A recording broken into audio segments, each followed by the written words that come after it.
میرے آقا کے اس دنیا میں تشریف آوری سے 1000 سال پہلے کی بات عرض کر رہا ہوں، 1000 سال پہلے کی بات ہے۔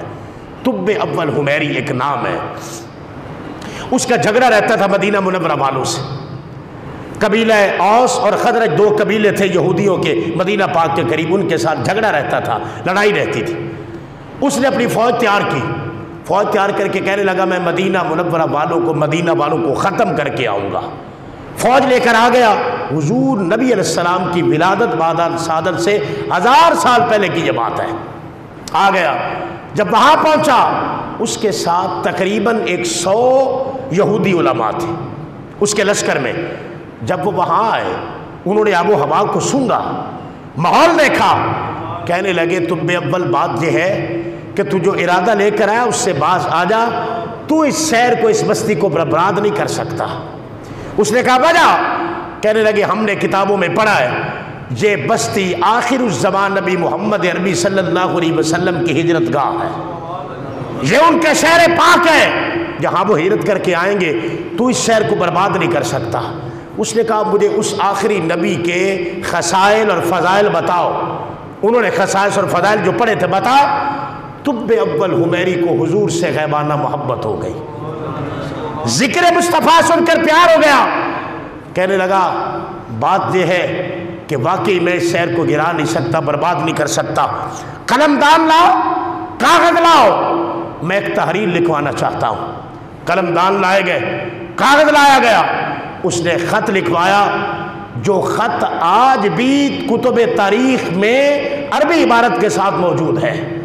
اس نے لکھوایا، اس نے کہا یہ تحریر طب اول حمیری کی طرف سے محمد الرسول اللہ صلی اللہ علیہ وسلم کے نام لکھی جا رہی ہے، اور لکھا یا رسول اللہ میں آپ کی ولادت باصادت سے پہلے آپ کا نام نامی اس میں گرامی سن کر، آپ کا ذکر سن کر، آپ کے حسن و جمال کا تذکرہ سن کر حضور آپ سے محبت کر بیٹھا ہوں، مجھے آپ سے پیار ہو گیا ہے، اور میں آپ کا سب سے پہلا امتی ہوں، میں آج ہی آپ پر ایمان لاتا ہوں، حالانکہ ابھی آپ کی ولادت نہیں ہوئی، میں آج ہی آپ پر ایمان لاتا ہوں۔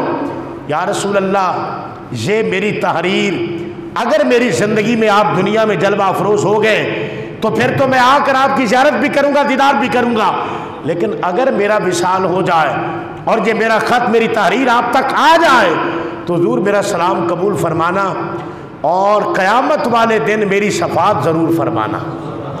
یہ لکھنے کے بعد اس نے خط بند کیا، خط بند کرنے کے بعد سنہری مہر لگا دی گئی۔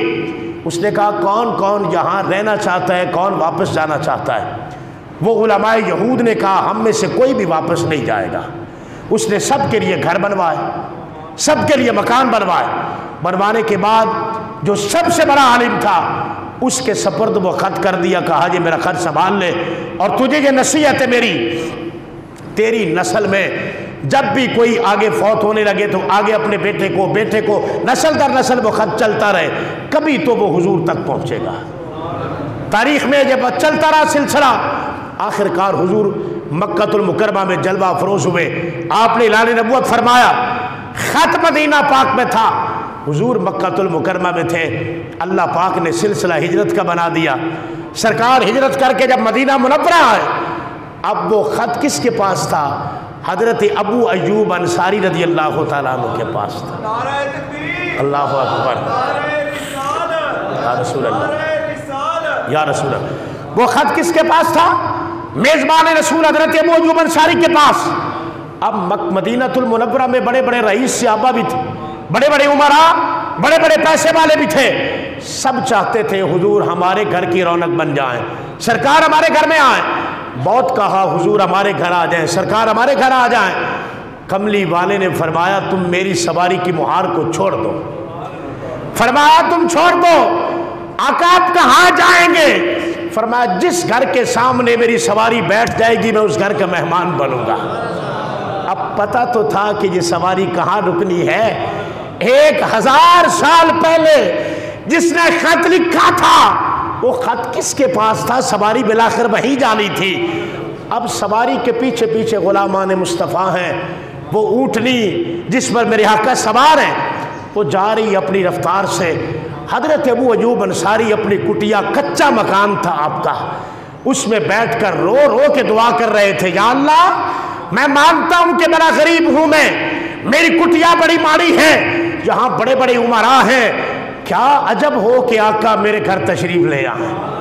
ادھر سے سواری طالع البدر علینا کی صدائیں بلند ہیں کہ آج ہمارے اوپر نبوت کا آفتاب طلوع ہو گیا، لوگ پیچھے پیچھے چل رہے ہیں، بالآخر وہ سواری آ کر حضرت ابو ایوب انصاری کے گھر کے سامنے بیٹھ گئی۔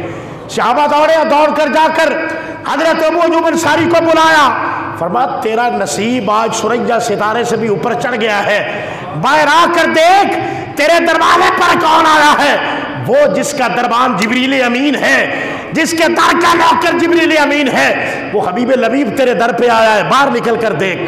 حضرت ابو ایوب انصاری باہر آئے، دیکھا تو حضور رونق افروز ہیں، سرکار جلوہ افروز ہیں، سرکار تشریف فرما ہے۔